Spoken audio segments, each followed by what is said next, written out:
Hello, Homebrewed Christianity listeners. This is Tripp, and this is a special announcement, a special bulletin.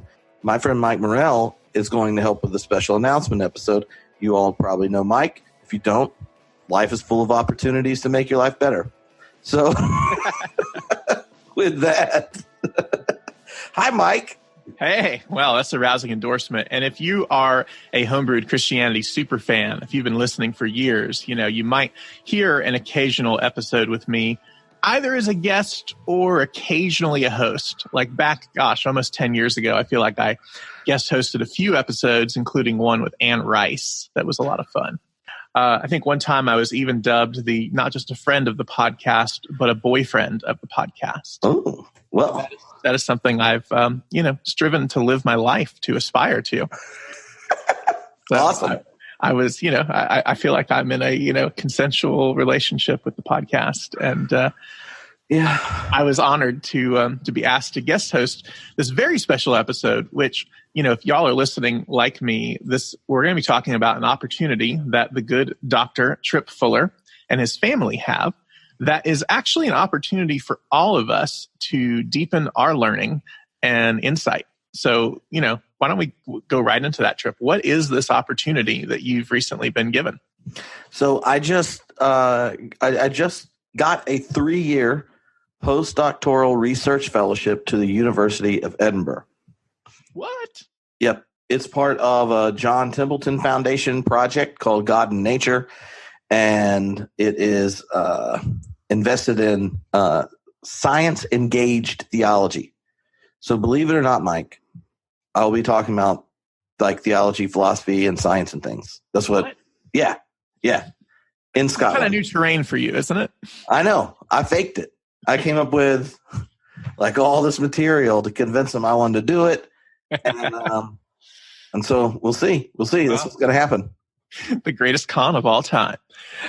No, so yes, if you, are a listener of the show, and if you even participated in the Cosmic Campfire, Tripp and I and Science Mike's online book club / gathering earlier this year, then you're no stranger to this terrain. Looking at, I guess the technical term would be panpsychism, right? I mean, my very specific proposal, which I'm going to talk about, later on the podcast, but it's really dealing with philosophy of mind stuff and where mind comes from. If you take the whole scientific story, I don't want to go on an excursus because we're trying to do this short, right? Yes. You said, Tripp, you want 20 minutes. You don't want more than 20 minutes. And I said, 20 minutes, Mike, that's an intro. And I'll be doing. Fair enough. So help me understand. I'm not entrenched in academia like you, and I imagine listeners are a 50-50 split between really smart people like you and yokels like me. What is a postdoctoral fellowship anyway? So it is a faculty position. It's 3 years, and it's kind of an entry level. You do research. The goal is to engage in the larger project. So there's a group of people studying God and nature, and the relationship between the two in light of contemporary science, and really underneath it is this rejection to think that the divine is something elsewhere. But how do you understand God and nature in contemporary science? So a postdoc, then, this one's built around that kind of focus. The coolest part about a postdoc, is that the last 2 years, I've applied. I mean, we're friends, you've heard. And gotten close on a lot of jobs that involve teaching and then don't get them. And it's like and there's a whole lot of my friends, one smarter than me, that have had this experience as well. It's not the greatest time to be an academic. So a PhD is not enough anymore necessarily to guarantee a sweet teaching life. Yeah, let's just say that the employment situation changed while I was in graduate school.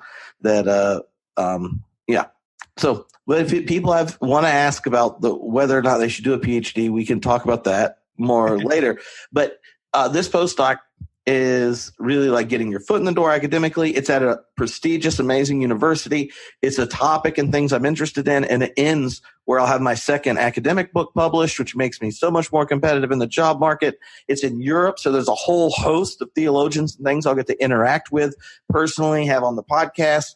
I'm going to get to work with 2 different practicing scientists and what they're doing and incorporate it in the work. It's like hitting the nerd lottery, right? And So what I'm hearing is this is an amazing opportunity for you to further your learning and further your vocation. It's an amazing opportunity for us as, these vicarious experiencers who listen to the podcast. You're going to have this whole other potential roster of guests. You're going to be deepening your own wisdom and learning. And it's an amazing opportunity because it's funded to a certain degree, but it's also presenting a certain challenge, isn't it? Yeah. And I would say that, back in the day, when old school, more sustainable model of education took place, the postdocs were probably, on a whole, not married with 3 children. And the whole cost of moving to Europe is really nuts. Like, I didn't know about it because my family had not moved to Europe before. I'd never visited till like a month ago. After I thought, when I was in the finals for this, I'm like, I guess we should actually look at the city. But I was real, like, I don't know. Until I got it, I didn't believe I was going to get it because I've gotten close on a lot of theological education positions. So we go and visit. So the challenge is really, one, the cost of getting us over there. The position's funded, but it's not funded like you have a family of 5. And here's the thing, like the last 2 years, like I exist, I've been able to pay the bills and stuff with my family because of the podcast, traveling a lot, speaking. And then, we have a group that donates every month, in the homebrewed community. We have, do advertising and all that kind of stuff and things. And so the last 2 years, in just attempting to get a position like this, the podcast everyone's supported it. Like the reason it continues to exist and I get to drop, 20 hours or so per episode into the podcast and do all that kind of stuff is because of the community. And the goal for the postdoc is like, I'm going to keep having to do the podcast just to pay bills there. It's not like spending money or whatever. Is going to help us afford to live there. But also getting there is going to be expensive. So so like the biggest hurdle is going to be figuring out how to afford to move across. There's an ocean there, Mike. What? An ocean. There's not a train that can just take you to Edinburgh from Raleigh, North Carolina? There's not. It's not. Man. So cool. So there's this amazing opportunity. The challenge is while the position is fully funded, you getting there is not. It seems like there are at least a couple different ways that we can help make this happen if this is valuable to us like it's valuable to you. Let's break this down one step at a time then. What can we do to help you actually get there? What's the first thing that we can do to help the Fuller family actually realize this initial vision of getting over there? Yeah, so getting over there, we got plane tickets. We got to get a place to stay for a couple of weeks while we find a house we can rent in a district where there's a school that has openings and such. When you move, you can't like move with your stuff. So you take everybody in the family gets 2 giant suitcases. And then you have to repurchase stuff from Americans there that are moving out. And they have like weird ways of hooking up stuff there. And then visit IKEA. So when we're moving, all 5 of us will have our 2 big suitcases. And then we're going to have some garage sale and stuff here, but and then put like family things in storage. But I was going to say, side note, can I babysit your library for a few years? It's quite possible. So getting over there is going to be just about, I think it's like $28,000 is the number. What? Like to get in, like to move and get the visas. Like there's just all this stuff that I didn't know about. Yeah. So the best way to help with that is the GoFundMe that we're working with Rewilder on. Mike has a nonprofit called Rewilder. It's a really cool place. It resonates with what I'm doing. They're being a part of sponsoring the GoFundMe. And which is great because you get a tax deduction for giving. Yes. So the GoFundMe is the most obvious way. And then also, like if you are like, I want to support the podcast and stuff, and I've been thinking about it, And I just thought Tripp was independently wealthy, and now I realize I'm one of the 69,500 and some people that listen all the time that have never given. I'll just sign up and give. Then you can go to Homebrew. Not that he's bitter, folks. No, I wouldn't mean it in that way. I don't know. Like when I listen to stuff on the internet, I hardly ever say personal stuff. Right. So that's why you're even on here, is because I was like, I don't want to tell people I need help. Mm-hmm. And enough people are like, why would you tell them? Like, I've listened to the podcast for 9 years. If you're going to get to do something that's theologically connected, why wouldn't you at least tell me so I have the opportunity to help? So, yep.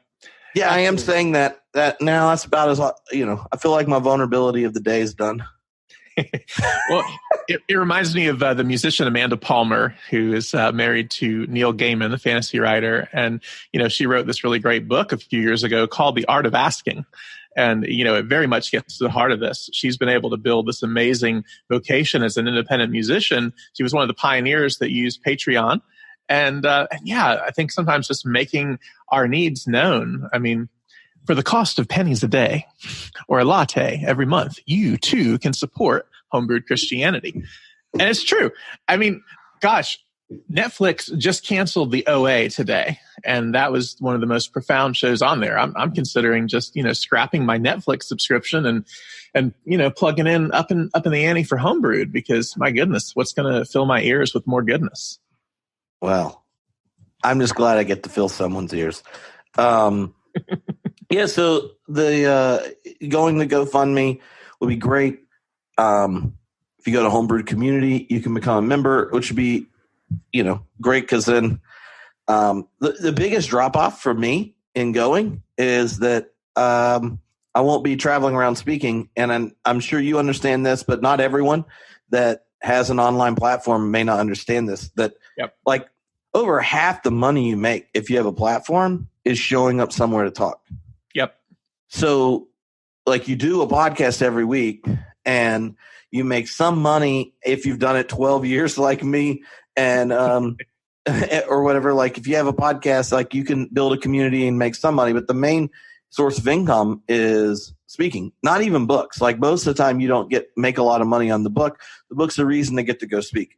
So going to Europe, there's two things. One, I speak at a lot of places once a year, and they pay very well. I get to hang out with a lot of my friends, and I'll be trying to schedule those the couple times I'm back. The other is, if you're in Europe and you've listened to podcasts for years and are like, I'd love to have Tripp come, but like that's a long plane flight and it's expensive. Now it's not anymore. Yeah, so part of kind of doing more to encourage, inspire, maybe lure, you say, people into being members of the Homebrewed community is that I'll be doing research and stuff, not traveling 10 days a week, saying stuff. Help me understand the math. Like your entry level for the Homebrewed community is what, like $5 a month, something like that? So it's like 5, 10, 25, 50. And, you get to purchase your ecclesiastical title, Mike. Wow, that sounds quite indulgent. Yeah. And one cool thing, I haven't even told you this yet. I don't think I have. Okay.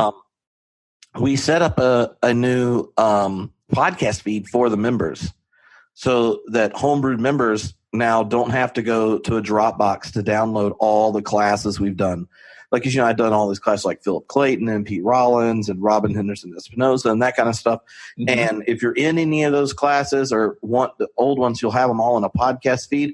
We'll be, adding to over time. So like being a member, you'll get like a whole separate podcast feed with all kinds of stuff that only members get, which I think, I've had stop having to send these emails to people explaining how Dropbox works. It'd be great because like Dropbox really needs some help in making it.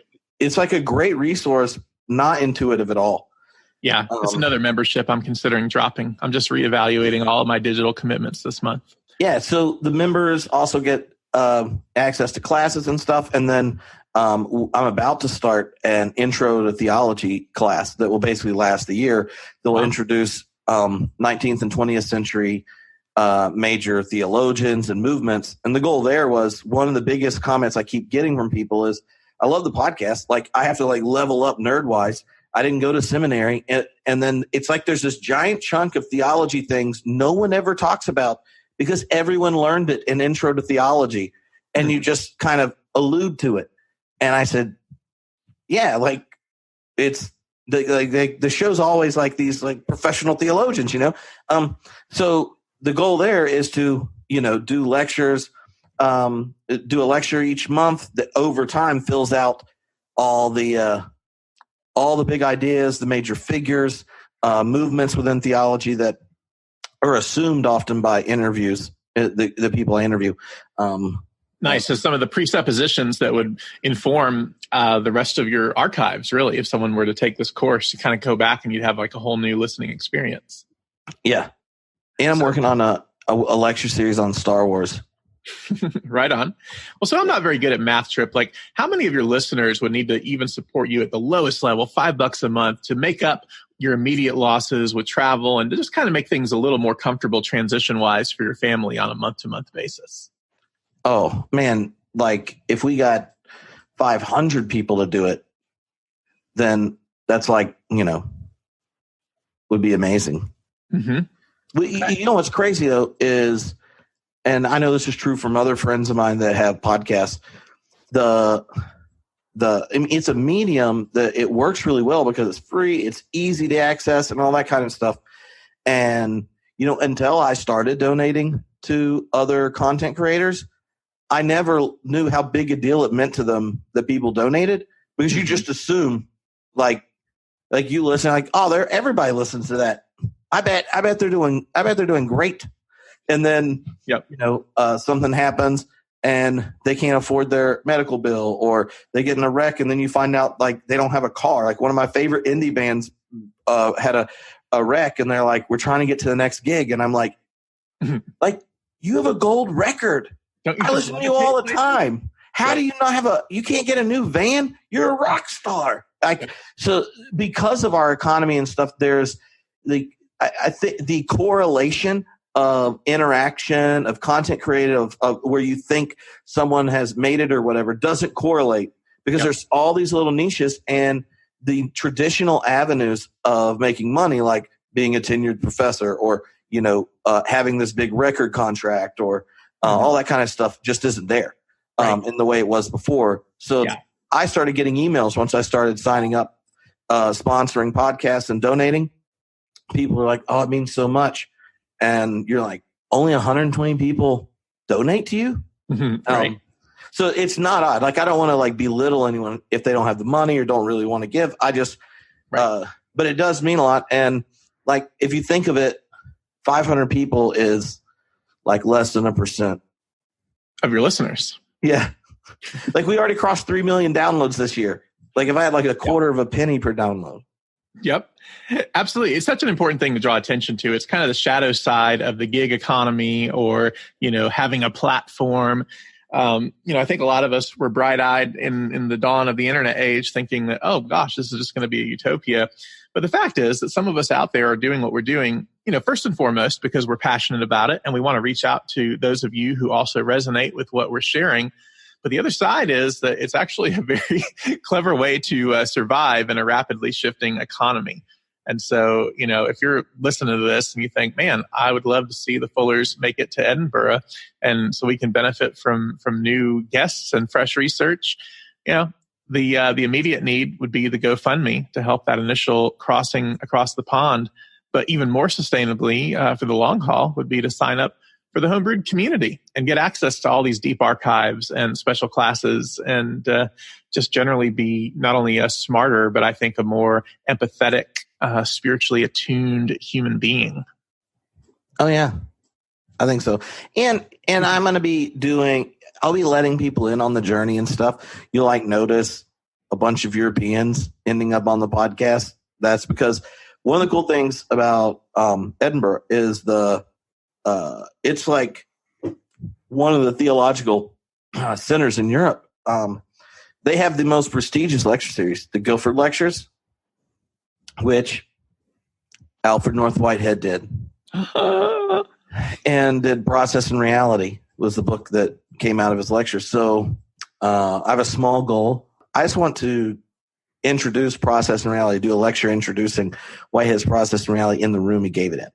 Wow. Now, awesome. maybe it'd be part of someone's education. The other option, Mike, is figuring out how to get in there after hours and then stream it where it's showing in American time when people are awake here, but not there because they're like 5 hours ahead. So the way I see it, they could all be asleep, and I'm like in the bathroom at the divinity school, right? There you go. And they all lock up, and then I go into wherever this room is. I have to find it out, and I like turn my phone on. You'll be our man on the inside. Yeah. But no, they do tons of stuff there, so I'll get to interact with theologians and stuff as they come through, and have them on the podcast. That'd be great.